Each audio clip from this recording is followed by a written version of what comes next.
All right, so we'll get started. Thank you all for being here tonight. Also, thank you, Meeting House Arts, for hosting us this evening.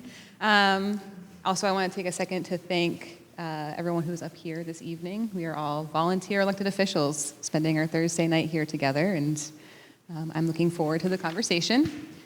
So I just want to sort of frame the night. This is really just an opportunity for us to connect and talk about how sort of the town's visions for maintaining and sort of bolstering economic activities and housing, which we know is crucially important, align with the upgrades that are being planned and moving forward with the sewer plant.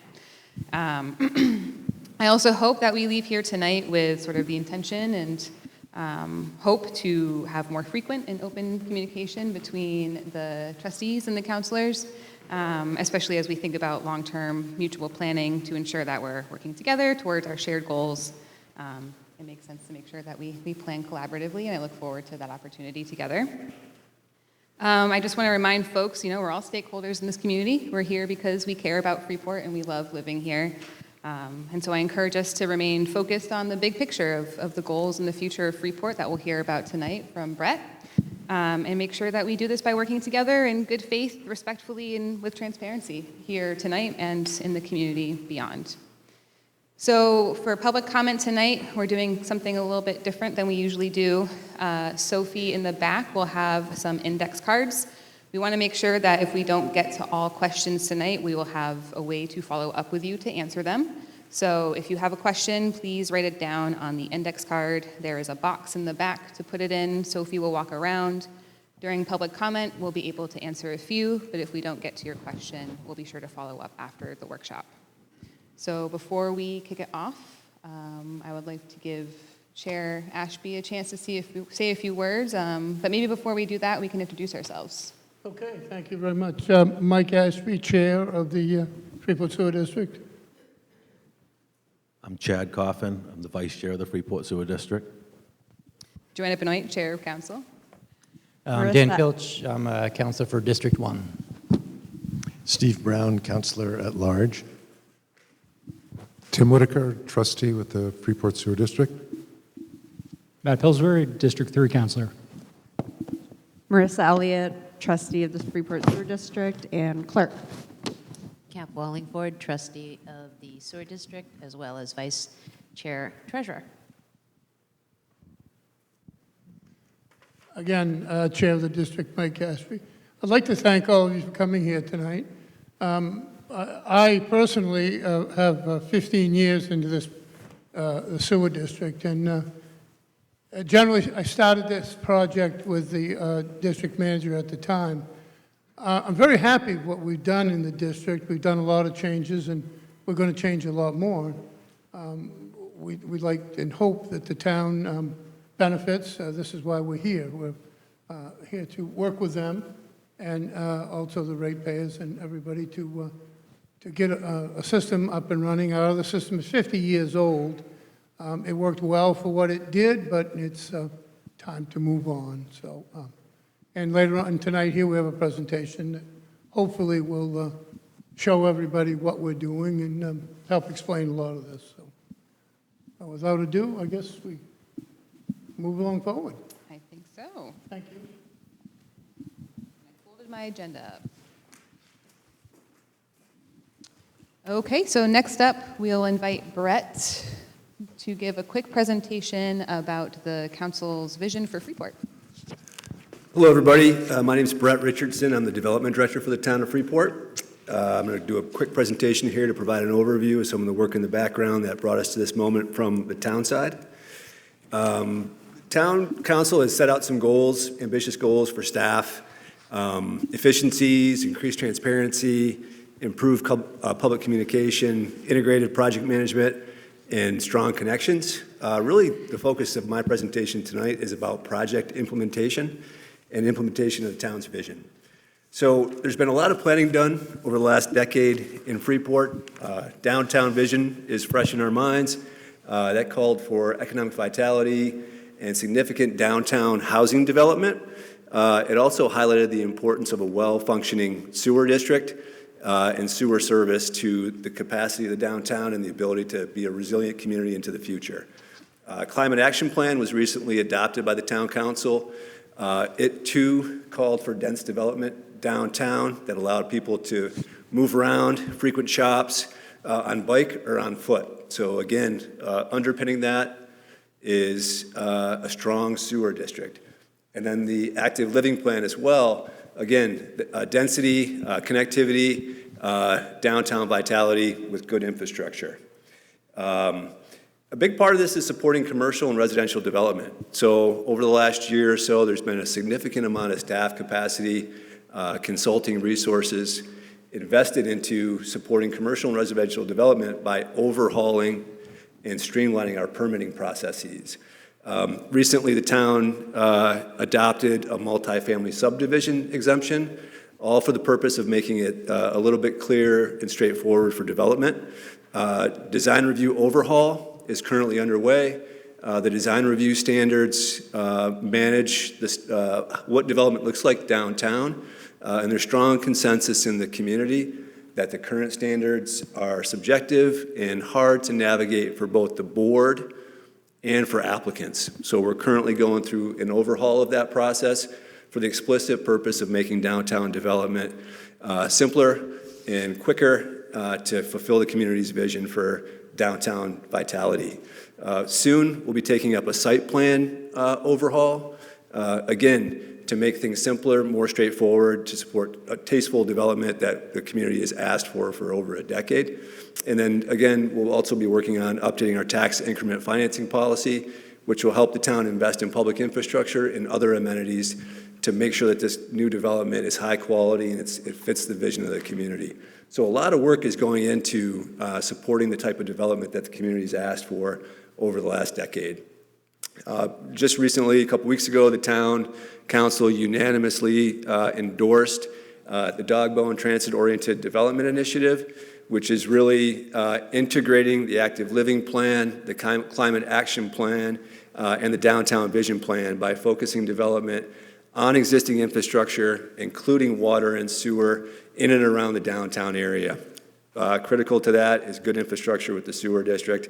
We're going to be investing in a planning partnership with the Department of Transportation to map out how to make sure we have a good Route 1 corridor, but also to maximize and optimize the development around that corridor so that we're achieving the community's goals. So a lot of work's moving forward on this, and I think what you're going to see when the draft comprehensive plan is shared with the community on March 19th, that the input to date from the community is going to support all of what I just said. It's going to support the work that's been done over the last decade and really going to be focusing development on the Route 1 corridor, on existing water and sewer, which will help us maintain the rural integrity by concentrating development downtown. So critical to that is the sewer district and the partnership between the town and the district and the service they provide. So that's a quick overview of the Town Council's vision for Freeport, and obviously I invite the council to add any missing parts that I skipped over. So thanks very much. Thanks, Brett. Any councilors want to sort of add to what we heard? I think the key points there are sort of, focusing on existing infrastructure, so thinking about building on top of places that are already, hooked up to water and sewer, which directly relates to exactly what we're talking about with the necessary upgrades to the plant. So, yeah. All right, so I think next we will have Sarah come up to present. Sarah Randall.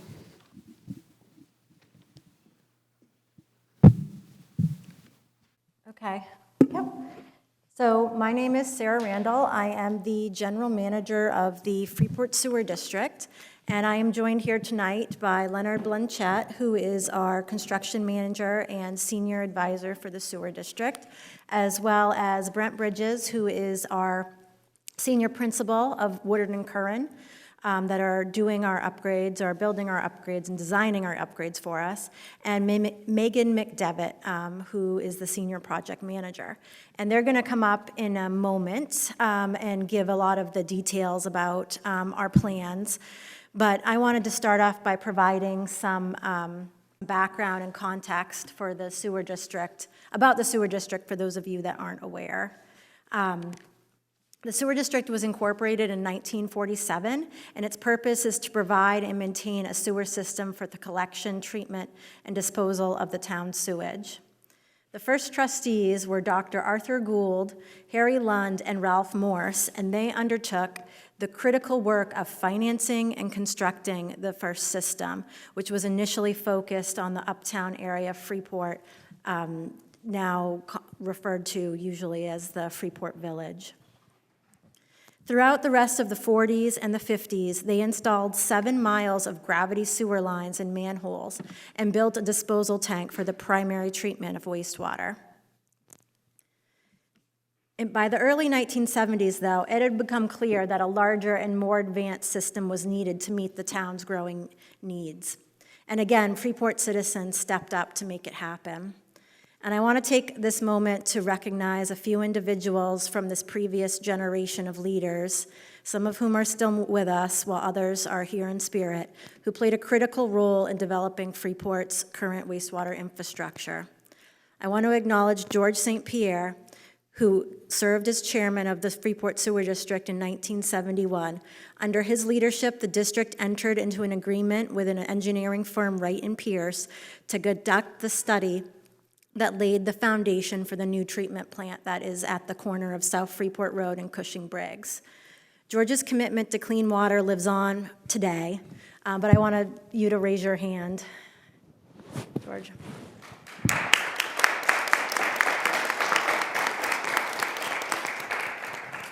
George's commitment to clean water lives on today through his son-in-law, chairman and trustee of 15 years, Mike Ashby.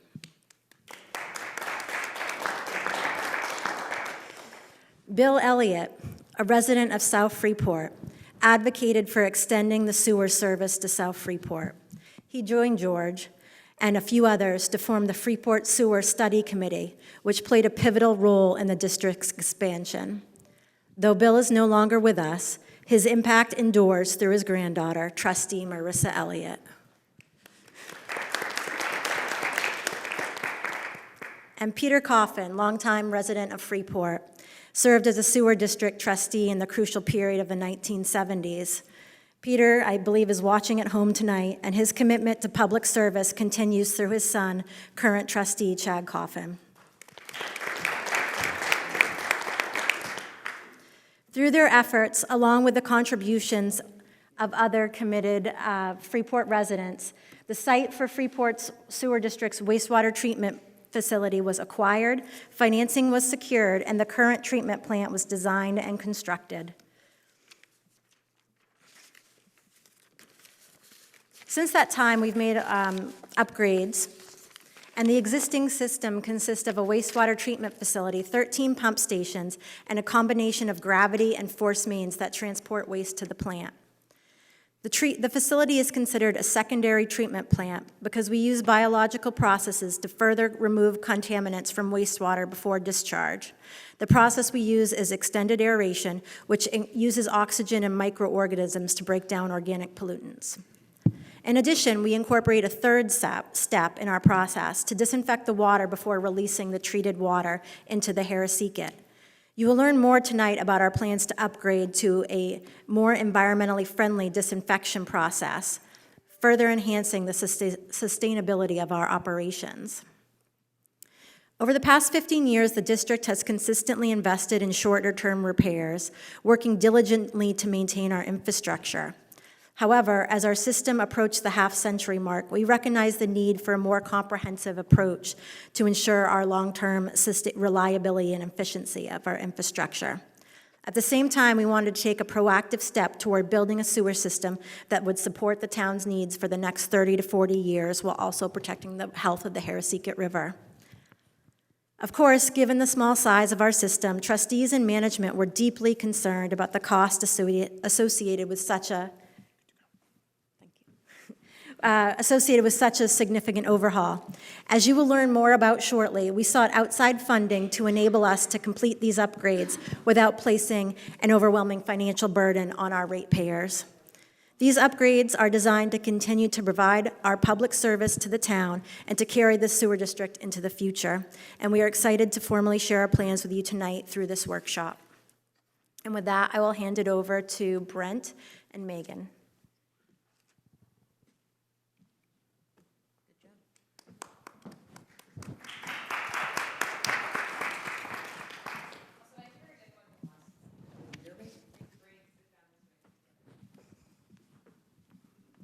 Am I on? Ken? I'm Brent Bridges from Woodard and Curran, and I'm Mike because I cannot stand in back of that. I have to be an arm waver. I'm an arm waver from way back. And so what we'll do a little bit, and I promise this is maybe 15, 20 minutes, and so those of you who don't want to hear a lot about wastewater, it's really hard when you have this much audience to talk about wastewater for us not to talk a long time.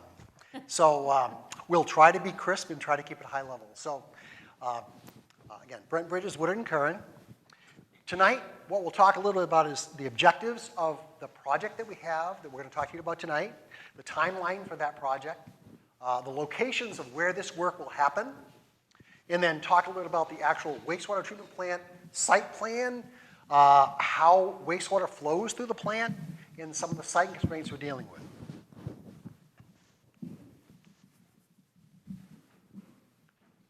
So, preparing for the future.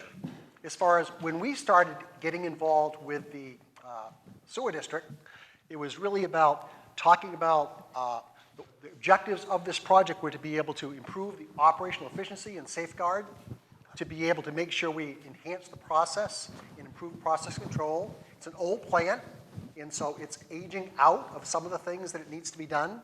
To talk about make sure that we maintain not current compliance with our license, but also look for the future as far as what the license may be in the future. Code, health, and safety over time. Code changes, health and safety regulations change, and those kind of things to make sure what we're doing upgrades to current standards. Aging and failing things, structural issues, or aging out of materials and equipment. And then really, as far as minimizing environmental impacts, to be able to talk about shoring up system redundancy and reliability, and you hear a little bit of that as we go through our presentation tonight. And then one of the issues that the district was extremely interested in doing was reduce their dependency on chemical, as far as making sure from a disinfection standpoint, anything they can do to reduce the use of chemicals and to improve as far as what the discharge was going to be. And so that was what the objectives of the project we were talking about are. Timeline, I think when we've talked about this before, this is a path for the last 3 years of what the district has gone through. And from 2021, what the district decided in going through this process was they went out for a request for proposals for engineering firms to help them do what's called a fiscal sustainability plan. What that did is identified the assets that the district had and what the condition of those assets were to prepare them for the future. From that point, they went out and we were hired for that work, completed that work. During that process, we identified with the district a source of funding that might be available to them that was available at that point in time, which is U.S. Department of Agriculture had some funding that was available at that point in time that would not last forever. And so when we're talking about the beginning of 2022, identified that funding that was available for the district to help with some of those improvements that the district applied for and received at that point in time. When the district had received that money, they again went out for requests for proposals to look for engineering firms. We got selected again, so we must have done okay the first time to get selected the second time to continue that process. And so we're talking about the beginning of 2023 as far as going on board. So end of 2023, we were selected to start the process of going through the design of the improvements you'll see tonight. Couple other things that we want to be able to talk about is that the district has always been very proactive as far as seeking opportunities for funding. And so in 2023 and 2024, the district and the town and us all working cooperatively together went after some funding, went after a couple of earmarks for additional work at the plant. And that was done with the town and the district together, seeking letters of recommendation or support from the community to be able to do that. And so we did that both in 2023 and 2024. And the district also applied to the Department of Environmental Protection, the Clean Water SRF program, to be able to get some additional funding. So as we're going through this project and developing all this, the district is still seeking sources of funding in order to make sure that the ratepayers are treated as fairly as they can. And so any opportunity for additional funding has been identified in the last couple of years, and the district has sought that.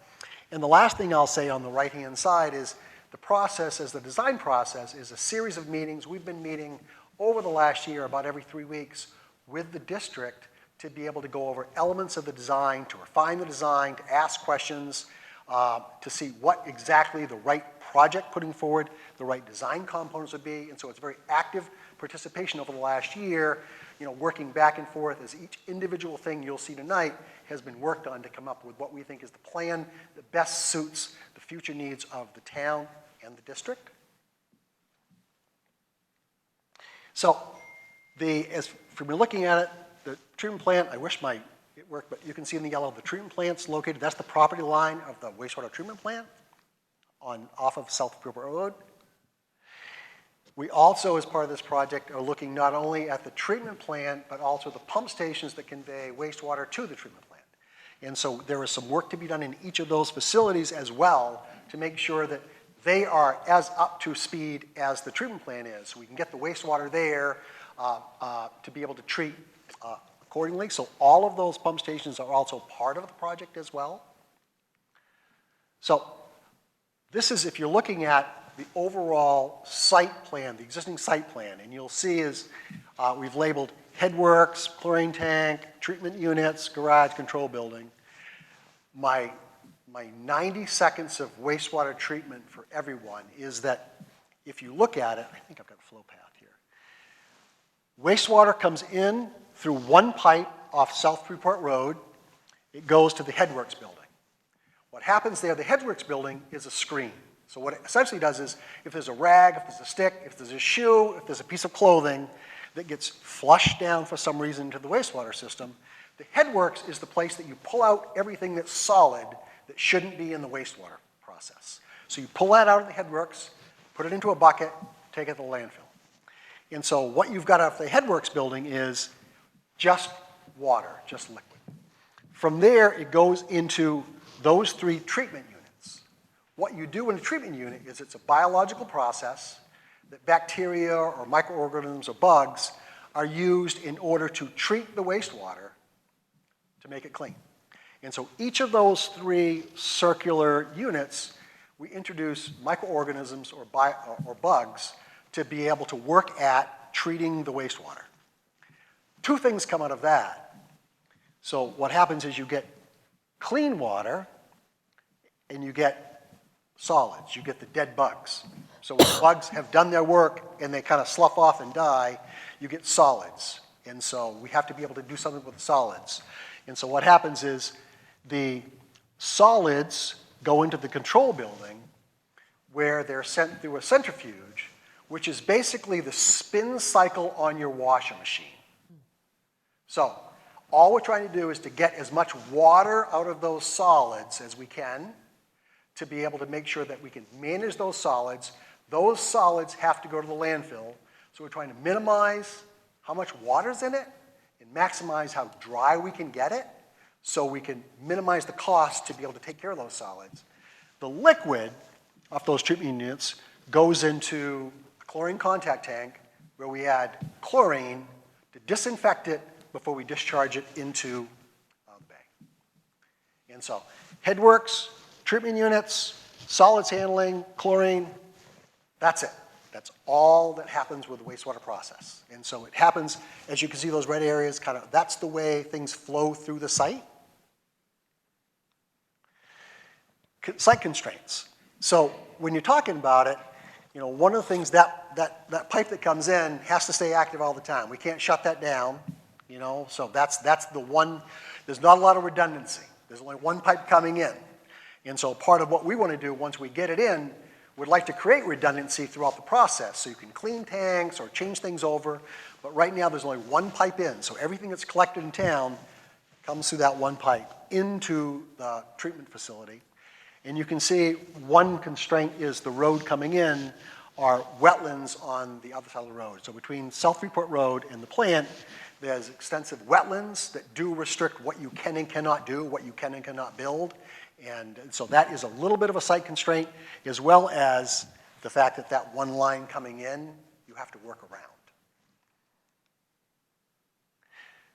So this is where the new and improved, everything that we were talking about, all that funding that we're looking for to be able to do is what we've taken from the existing is we've improved the plant in this way.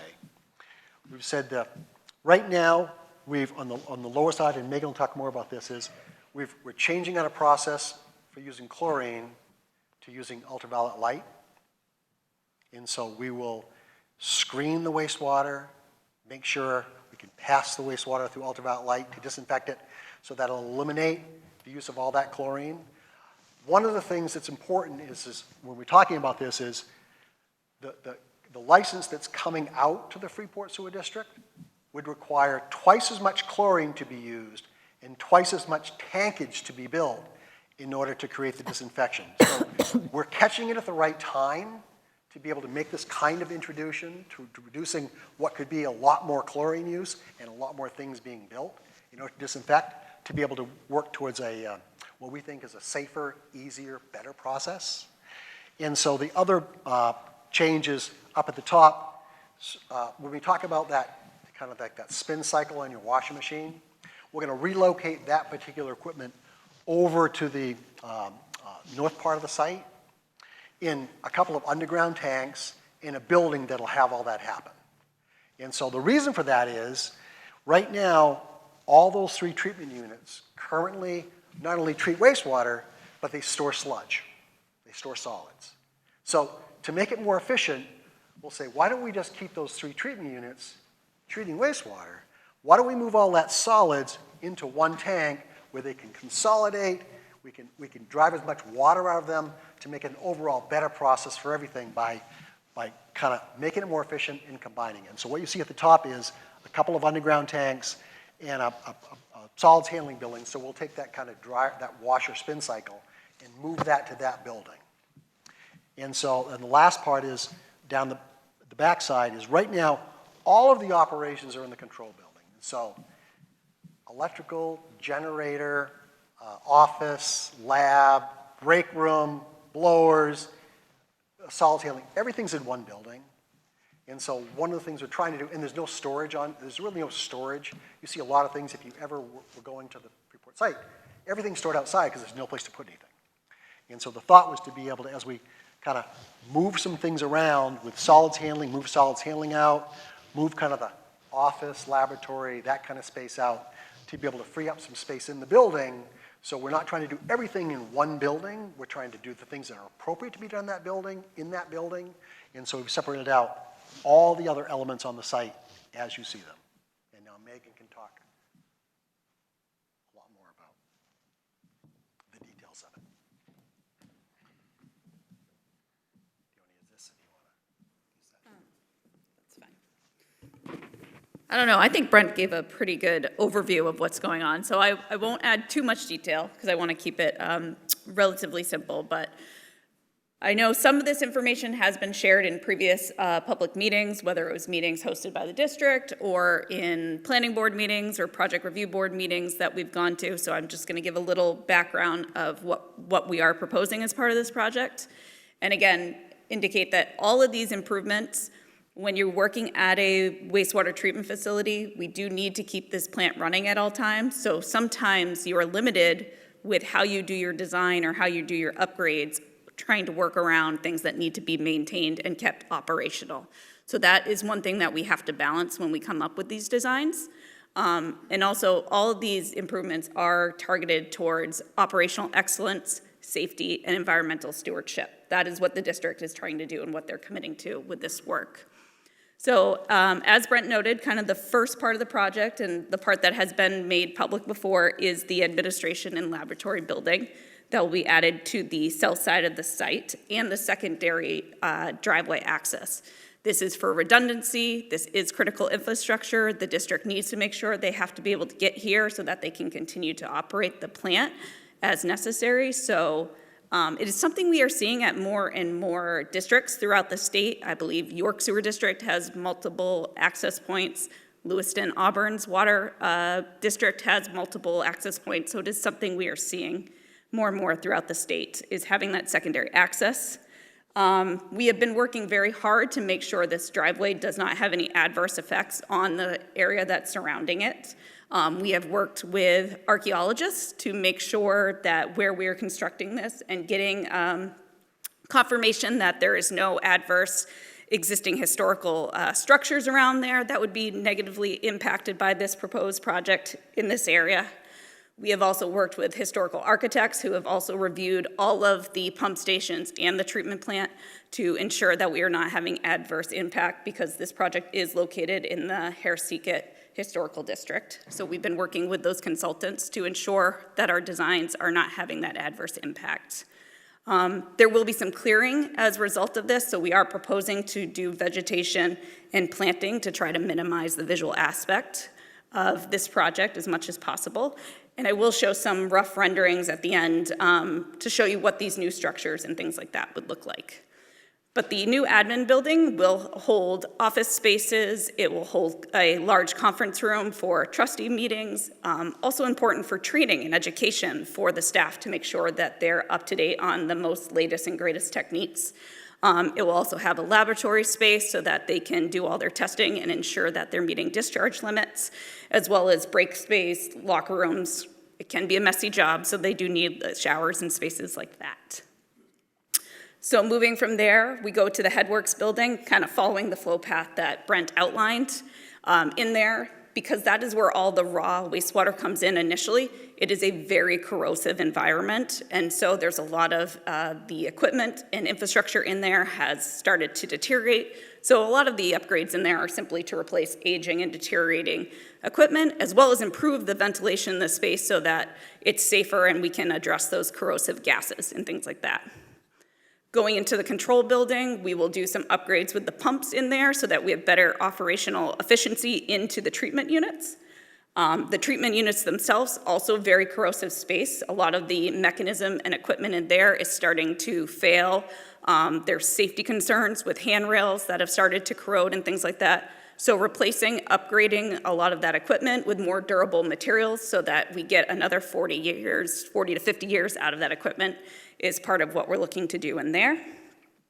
As Brent mentioned, on the north part of the site, we are adding underground tankage so that big, long box on the side, the sludge storage tank, will be below grade. It will stick up just a little bit, but it'll mostly be below grade where we will store all of the sludge before it goes into the proposed process building where it will go dewatered. We are also looking and adding septage receiving. The district does get a lot of septage that comes in here, so they need a way to accept that and treat it. So that will also be in there, so it's kind of an improved service for the facility at this site. And then down at the bottom, as Brent mentioned, the improvements by eliminating the use of chlorine to disinfect the water, we will be building a filter building on top of existing tankage, and as well as converting the second chlorine contact into a UV. So first the water goes through the filter building. Really think of it like a coffee filter, right? We're just trying to pass water and catch as many of the solids. So then as clean water goes through the UVs, the light can get to it. If there's any particulates or anything in the water, the light can't disinfect it. So that's why the filter tries to pull out any remaining solids possible.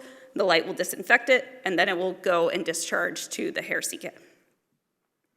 So in general, those are all the proposed upgrades for the project. And this is kind of that similar flow path. As you can see, in general, most things are all staying the same, especially the wastewater flow path. It does not change, but there is that additional flow path now for the solids handling. After they come out of the treatment unit, they will get pumped to the new storage tank and into the process building where it will be dewatered, and eventually it gets hauled off and landfilled.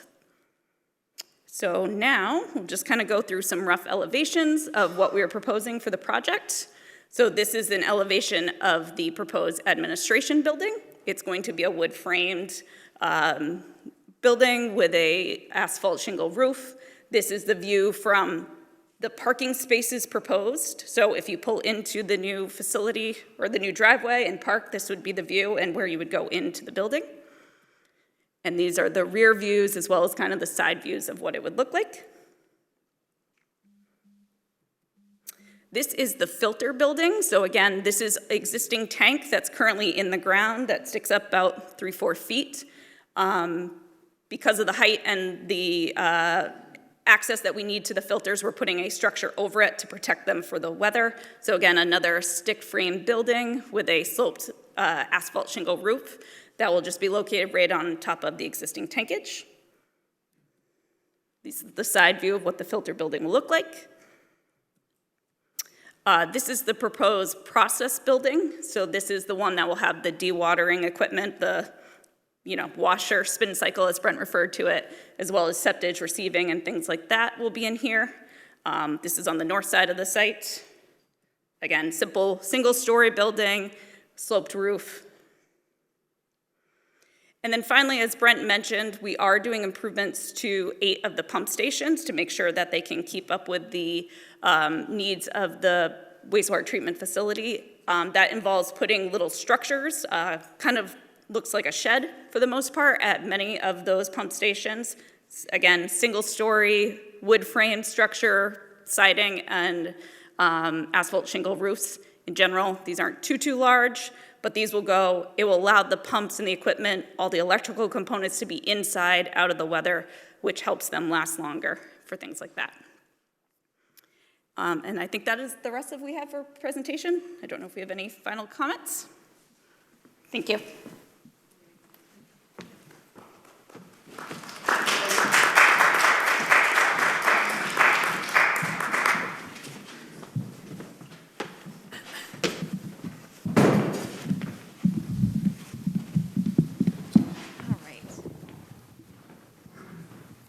Just want to say thank you to Megan and Brent very much for that presentation. Sarah, thank you as well. Any questions from counselors or thoughts or comments from the trustees on the presentation?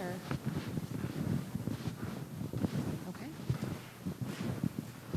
So I will say the next part of our agenda is for open dialogue between the trustees and counselors. This is the point where I think we're looking forward to talking through some of the thoughts and questions that are coming up, I know, from constituents that counselors are often getting, maybe some of the thoughts from trustees as well.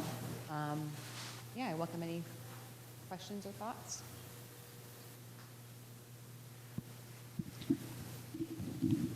I'm just very, very happy that this meeting has been organized between the town council and the trustees. I hope that this is the first of many as this project moves along, and that this is, I think it's quite important for the public to see and hear what's going on. So thanks to both of you guys to get this thing. Yeah, and I think I will say, kind of calling back to what I had said originally of, these are two very important, so the council goals and vision that Brett Richardson went over. Yes, I can, thank you. So sort of the goals and vision of the town that Brett went over that we've been working on for quite some time with council and with the community, it ties into this project directly based on sort of the capacity of the ability to handle more infrastructure. So that really is sort of the cornerstone of what I think is the important piece of this collaboration. It's making sure that as we move the town forward, we think through, how are the left hand and the right hand talking to each other in a way that we make sure that mutual planning is happening together, really. Yeah, go ahead. I have a question about the Project Review Board. When we first went to it, we didn't feel that they treated the district very well.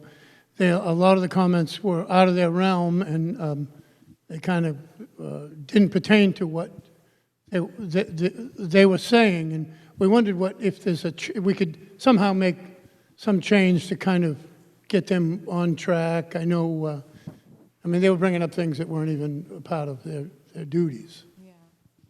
Sophie, do you want to say anything about that? Oh my goodness, she just pulled a microphone out. I don't know if Tom's got me on this one. So I think the project review board process, is this where you want me? There we go. The project review board process, they're doing two things. They're looking at the ordinance and the standards, and they're also ensuring that there's an opportunity for public comment, because the public comment is important, that it can be an avenue that we can get appeals out of if we don't allow enough public comment. Just like all other boards, the project review board is a volunteer board, and they are learning and growing. Several of the members are fairly new. So I think we as a town are working to educate all of our boards, but by the same element, project review board members are going to ask questions that they feel like they need to make sure they understand the full scope of the project. They can only make decisions based upon the standards in the ordinance. Beyond that, I really don't think we should be talking about the project review board in a pending application. That is really aimed for the project review board meetings that you'll have coming up. And if you have concerns, I would really advocate for the trustees and their representatives to have a conversation with the planner who staffs the project review board. It really isn't the town council. The town council has appointed the members, and now they have to let the members make decisions in their best judgment. But the planner is the one that can help frame. And so if you have concerns, I would really reach out to Kyle. Is the planner the one that controls? I mean, the planner at our meeting said that's not your concern, that's not your concern. And they kept going and kept going. Now, can we address that to her, our concerns? So it's a Or him, different, it's a whoever it might different be. planner now, yes. Yes. Yeah. Oh, wait, I might even, nope, I thought Caroline was sending me a lifeline there. She tends to. Yes, I mean, I think you address it there, and your representatives as well. Thank you. Part of their job is to frame it, and if they feel like people are going way out of bounds, they can talk about it. But ultimately, the PRB is going to ask the questions that they feel are necessary and then make a decision based on that. Thank you. Yeah, thank you, Sophie. Yeah, that was helpful. Steve? You're good? Okay. Councilor Pillsbury, can we pass him a microphone? Yeah, I just appreciate everyone coming out tonight and our colleagues at the sewer district for agreeing to the meeting and coming here and presenting the plan at a high level. And as Tim said, I look forward to the next iteration of this, because I think that this is a once-in-a-generational project, right? We're embarking on something at the district and within the town that we're only going to get one shot at, and we need to do it the right way.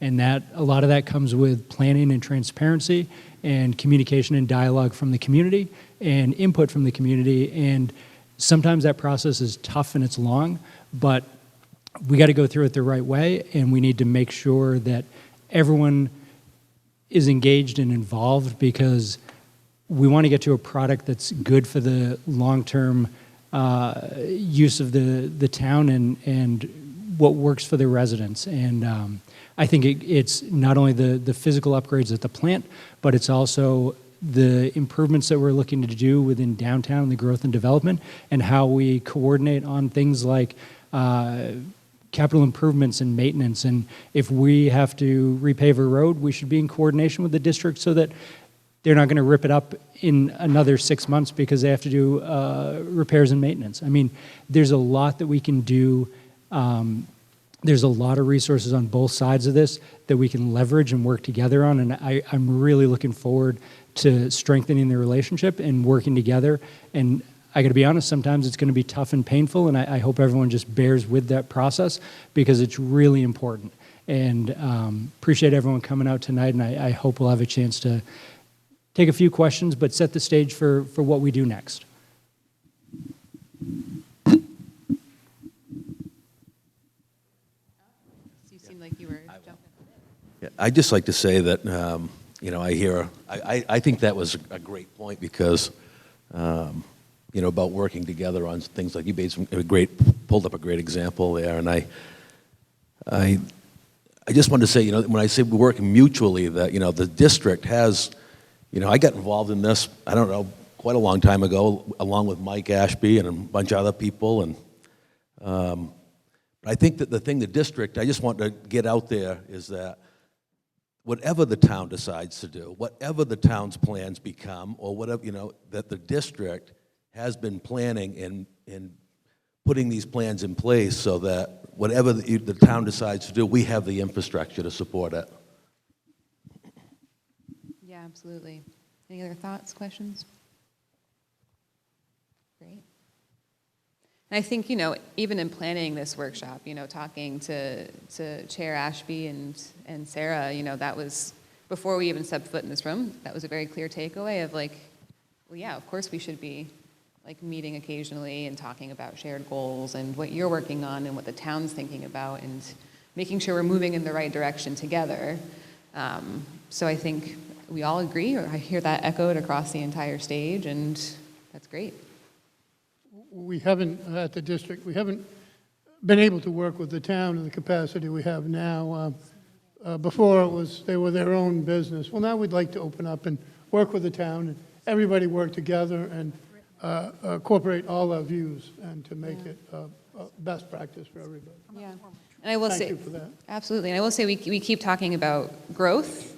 I also just want to say it's about also maintenance. It's if we want to sort of inaction will get us absolutely nowhere. So we have to kind of work together to move forward, to even maintain the town the way it is, not even grow it. So that's a key piece as well. Not just about growth, but also keeping Freeport the way, we love it and growing it in the way we want to. Yep. Great. So I think the next piece of our agenda is a high-level overview of the town's permitting process. And that's also Brett again.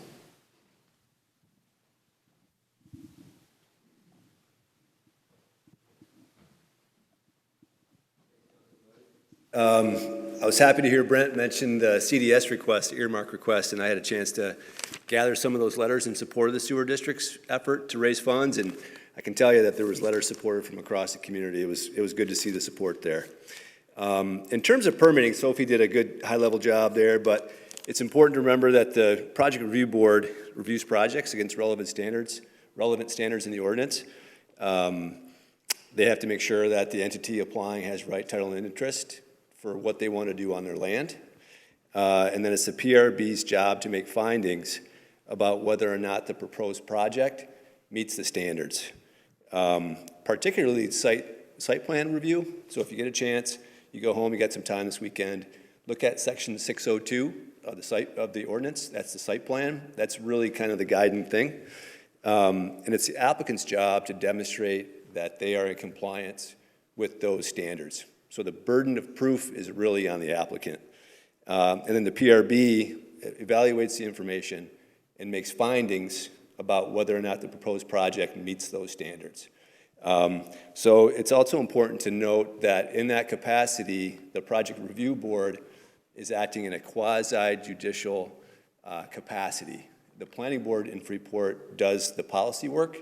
They develop the planning, the regs and the ordinances and the policies, but in Freeport, the Project Review Board actually reviews applications and makes those findings about whether projects meet the standards. Because of that, and because of the importance of a clear and transparent process, communication and how it's managed is critical. So board members, they can't talk about projects outside the boardroom. Information can't be introduced to board members outside the boardroom. It's really important to make sure that communication and information is available to every board member and that it's done so within the boardroom. And then this kind of ties into opportunities for public input. So if the board has to receive the information in the boardroom, how the public engages and provides their input on the project is relevant too. It has to be delivered in a few different ways. One is verbally and public comment in the boardroom directly to the project review board. And it can also be offered in writing. In the policy, the best practices in Freeport typically is that comments that are received the Thursday before the project review board are taken up, and input that's provided in writing after that is at the board's discretion. So keep that in mind. And then just in terms of where the process is at, the project review board had that initial meeting with the district in July. And then there was a site walk on August 7th that was well attended in the neighborhood. The district has not formally submitted any updates to their plans. So that's a general overview of the way it works. Project Review Board reviews against standards. They are operating in a quasi-judicial capacity, so information has to be traded and shared and evaluated within the boardroom. And the public can provide input at meetings or in writing to the town planner, Kyle Drexler. His email is kdrexler@freeportmaine.com. He's doing a good job, and he's your contact there. So that's an overview. Thanks very much. All right, thank you. So I think now we have time for some public comment. I see Sophie walking up. Great. So again, these were questions that were First one. written and left in the box in the back. Oh, we have a couple more, I think. Oh. And also some over here. And again, we might not get to all of them tonight. We probably have time for a few of them. And if we don't, hopefully you left your... Yes, so we'll get copies. Everyone up here will get copies. Okay, yeah, maybe we'll talk about our strategy of response, but we'll make sure to follow up if folks leave their information. Okay. All right. All right. The first one is, what is the scope of the project that is part of the USDA funding? The entire project. And so all of the treatment plant work, the pump stations, everything you've seen is part of the USDA funding. Okay. What other location within the fenced-in footprint of the FSD facility were considered as sites for the new administration and lab building? Could you repeat that question? I'm sorry, Sophie. What other locations within the fenced-in footprint of the facility were considered as sites for the new administration and lab building?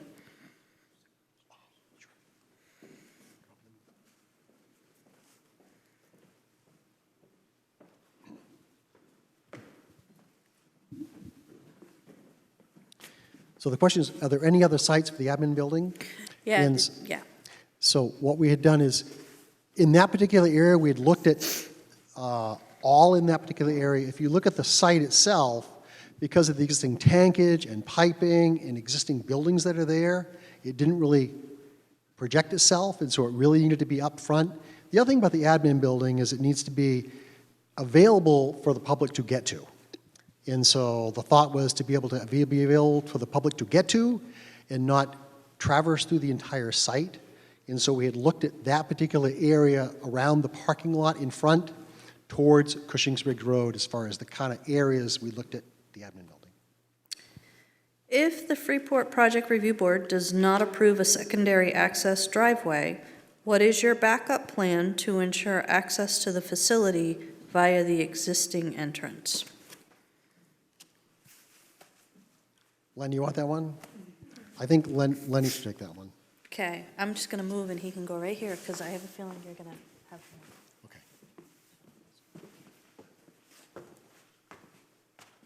more. Thank you. My name is Leonard Blanchett, construction manager for the district. The backup, there is none. If we only can have that one entrance, which if any of you have been down to the site, there are trees on both sides right up to the pavement. And that's what becomes the issue for this project. Numerous times over the last few years, during storms, trees and big limbs have fallen down. It's during the storms when we need to get staff into the plant, because it's during these storms when you lose power, that we lose power not only to the plant, but to a number of the pump stations throughout the facility. And as you all know, when you lose power, you still get water, because water is pressurized, and you don't necessarily need power to get water. You just turn on your faucet, flush your toilet. Well, the pump stations need the power. So we need to get people into the facility, our facility, to get the standby generators, hook onto the back of the vehicles, get them out there and get them to the pump stations. Otherwise, if they overflow, it's a violation of our permit, and we pay a fine to DEP. Nobody wants that. Nobody. So what's the options if we can't have a second entrance? Cut all the trees down by the driveway? No, nobody wants that either. The second driveway is a necessity. It's not a luxury. We are a public utility.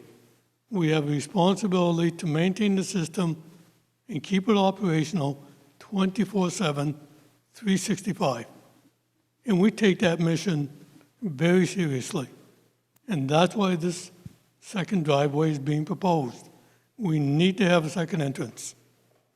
And there's one thing that's also in the favor. When you look at the town ordinance, there's an ordinance that says that we as an entity have to provide at all times, that's the wording in it, we need to provide at all times access for emergency services, i.e. fire, police, rescue. We can't do that today. We are in violation of that ordinance, because when the only entrance we have gets blocked during a storm, and God forbid one of our employees in there get injured and needs medical attention, and they can't get through, what are we going to say to that employee? Sorry, we only got one driveway, I guess you're going to have to wait. No. Part of our job as a municipal entity is to meet the municipal ordinances. We need to meet that ordinance. We need a second access. Thank you. Sophie? I'd just like to, thank you, Lenny. I'd just like to say more specifically to the question that I can't speak for the trustees, but I would assume that the issue would end up in court. That's where I see that. If the project review board didn't approve the second driveway, I'd like to, they'd have to have a reason why, and if they don't, then I assume we'll be in court. Ready for the next question? Is there anything in the new FSD plant design that is forward-looking to new pollutants and/or clean water regulations, e.g. PFAS? That's a you question. That's a me. Yeah. So it is forward-looking from the standpoint, when I talked before, we have looked and seen what the new license for the plant will be. And so the work you see reflects that new license and the new testing requirements that are going to be part of that license. And so what we've done as far as the disinfection process and all the unit process we've changed have been in reflective of meeting that new future license the district doesn't have yet, but we know it's coming. And so the other part of it is there's also talk about nitrogen, looking at nitrogen as far as removal. And so even though we can't build nitrogen removal technologies into this plant, it's not here yet. It's coming, and so what we're doing is providing for nitrogen removal in the future. So knowing that's coming, we're doing what we can do right now so we can address that when at some point in time in the future, something comes down the pike. So you can't build it because it's not here, but we have to build it prepared for its eventuality. And so for the next 5 years, they'll make you test for it. And so then they'll make you treat for it. And so we're doing that with that in mind. Okay. What is FSD doing to ensure the $20 million federal grant funding remains secured, given Trump's recent attempt to freeze committed but undispersed federal funding? That's a really hard question. This has been secured for a while, and so what I would say is my understanding, and my opinion is, in unsecured funds that have been designated yet are the subject of what the executive orders are about. What we are hearing from EPA, so the money all comes down through EPA, USDA, stuff like that, is no one at USDA has told us there's any issue with the funding we currently have. So what I would say is that we've talked about the district being very strategic as far as continuing to seek additional funding. That certainly could be in jeopardy, but the money that we've had has been secured by the district for almost 2 years now, and so it is available, and so our understanding is that's still available. You can't reach out and grab that because it's already been applied for, designated, in place.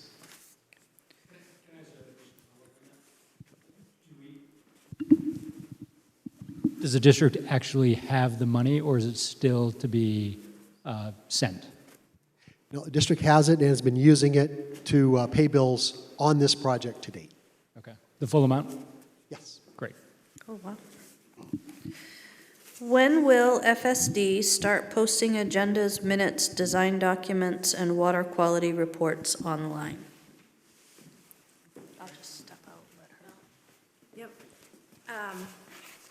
So we, this Freeport Sewer District does not have an existing website currently, and we are really happy that in the interim, as we develop our own, we are using the Town of Freeport's website to advertise meetings, and that's been going on for a little bit, and to post different information on the sewer district on the town's website.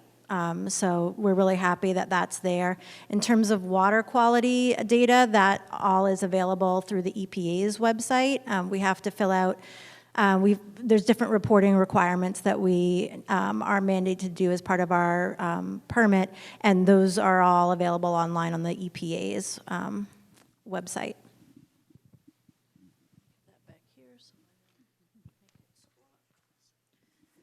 The proposed site plan only shows a single line of trees for screening. Is that accurate?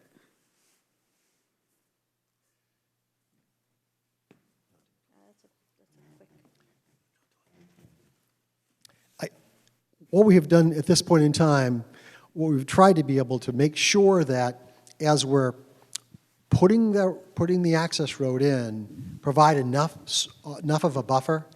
Clearly, what we've seen there is a depiction of what we would like to do. It isn't the final version. Whether or not those many trees or additional trees are done will come out of the design. We've just merely tried to show that we intend to buffer that so that there is an attempt at screening everything as we clear trees to put the road in, put the building in. That's an attempt to screen everything that we're doing. So that's just a depiction of what the attempt is, to, yes, put back a screened buffer on that site.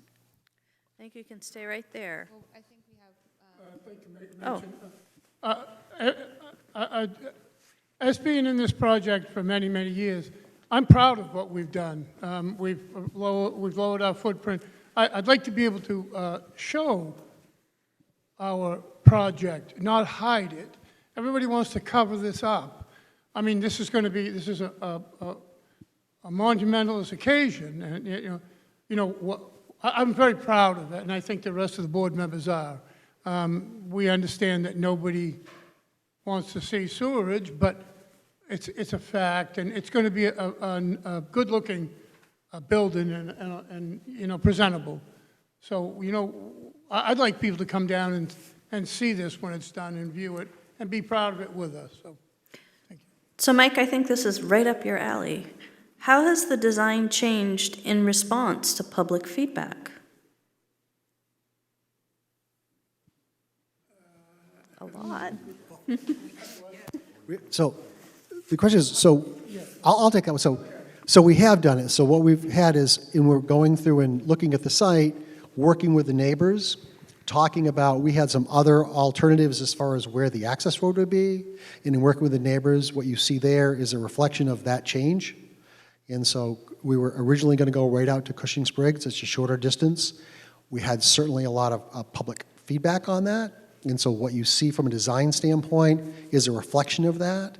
We also, as far as where the admin building is, we had pushed the admin building as close as we can to the existing operations building, right up against where the wetlands boundary is, so to try to push it as far onto the site as possible, because what we heard from feedback is that anything you can do to keep it more on the site and less towards Cushing Spriggs would be a benefit.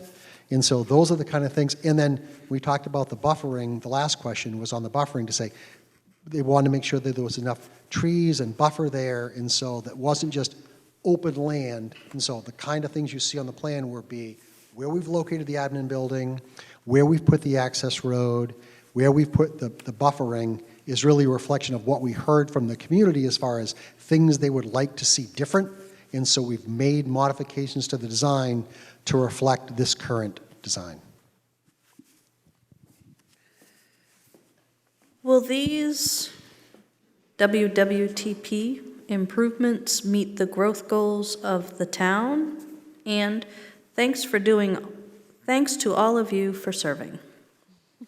So, will it? So will it meet the goals of the town? So, I mean, I can say that that's definitely, I think, the intention of why we're having this conversation is to ensure that it does, and to talk through what that looks like, and to move forward as we've all kind of expressed our desire to continue having conversations about mutual goals and plans. So that's definitely the intention. How long will these improvements last? You know, so when we look at something like this, we try to envision something that 50 years. The loan that the district will take out is a 40-year loan. And so you'd like to think that the improvements, and generally things in the ground, pipes in the ground, stuff like that, certainly have that lifestyle. Some of the equipment doesn't. And so what typically is happening is that the district puts aside funds to be able to replace, a motor on a pump or things like that over the course of it. But we really look at it as a 50-year plan as far as looking at the kind of things that we're doing to be able to at least outlast the loan or the payments that you're going to make on it. So really 50 years is what we're looking at as far as the kind of longevity of the project. So we're talking about, the follow-up question is about capacity as well. Capacity it's about, I think right now it's about running at about half its capacity. And so what you see right now, and so one of the things is just because it has a larger capacity, it cannot today achieve that capacity. So what it was designed for, because of it's now an old plant, and so things don't work that way. And so it currently could not achieve its existing capacity to treat wastewater. And so what we're doing as part of this project is restoring that capacity to the project. And so it's basically double the capacity of what it currently is seeing. And so we think in working with, and we've had an opportunity to work with Brett and his team as far as looking at the long-term goals of the town, as far as what their needs are, what that looks like in the future. And so to be able to make sure that that capacity improvement, capturing back what you originally had, will achieve the goals of the town as far as what they need. And so. Sure thing. Just to put it in context, do you have a rough estimate as to like the volume that's currently served, and then how that translates to households or businesses, so people can get a general idea of like what you're talking about at a capacity level? Sure.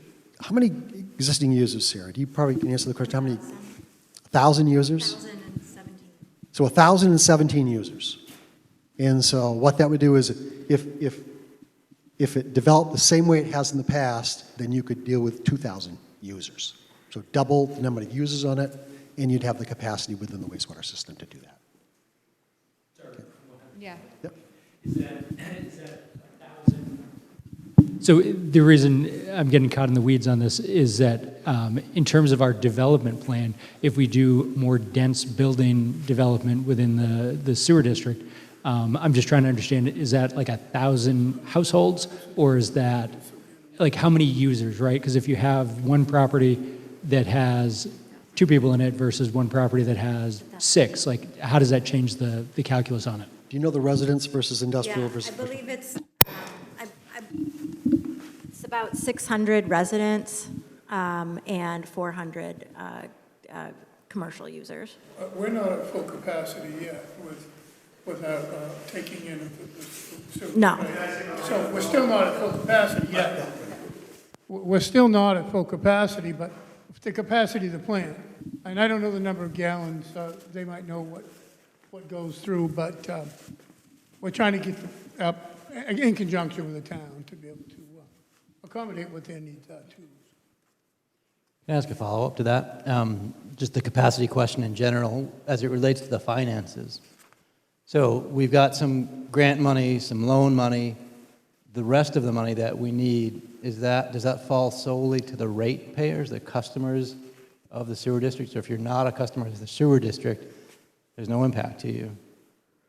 Okay. So if that's correct, by expanding the number of people who are users of the sewer district, that would help spread the load of the financing to more people. Correct. So growth in town, more people in the sewer district would help keep things from escalating too quickly. The more users, the more we can. Yes. Yeah, small. Yes, you're right. Okay. Yeah. Thank you. I think we have time for maybe 1 or 2 more questions. Okay, I'm just going to go the way I grabbed them. The expanded office space seems very expensive. How can we justify it? I think one way that we can I think one way that we can justify it is it's not just an administrative space, it is a laboratory, and these laboratories would have the capability of doing testing that we could create a revenue stream through other towns sending us their samples. So, you know, if you look at, from my understanding, to kind of fix the building that is currently an administrative building and kind of Band-Aid those issues, it's going to cost about $800,000, and a new building, you know, will be about double that, but it will also set us up for the next 50 years of growth. We've already outgrown that building. But I think, you know, an important way to justify it is looking at that revenue stream. Yeah, I mean, Trustee Elliott hit the nail on the head. It's, you know, the current spaces are not adequate for our needs in terms of usability and accessibility, and it's time to move those functions into a standalone building, and unfortunately, everything is expensive.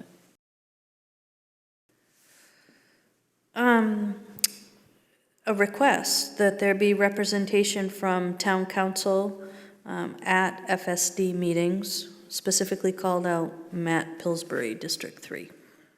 I know. That is your district, correct? There you go. Matt, you're going to be busy. Thanks, Jim. Look, I think this is a great first step for us all working together. I think there's a lot more we can do. I don't want to speak to, you know, imposing on attending meetings or doing that. I mean, I'm happy to collaborate. I'm happy to listen to the constituents of my district and bring concerns and questions and thoughts to the district and vice versa. I think communication is a two-way street, and I'm happy to be the conduit. But I think that this is a great first step, and I really look forward to working through all this. There's so much here, but there's so much potential, and I think this is the natural evolution of it, and I think that's where we should start our focus. So, excuse me. So one thing I'd like to mention that nobody's asked, it's an unhealthy environment for the workers at this plant now. They're working directly in the middle of all this sewerage that's coming in and going out.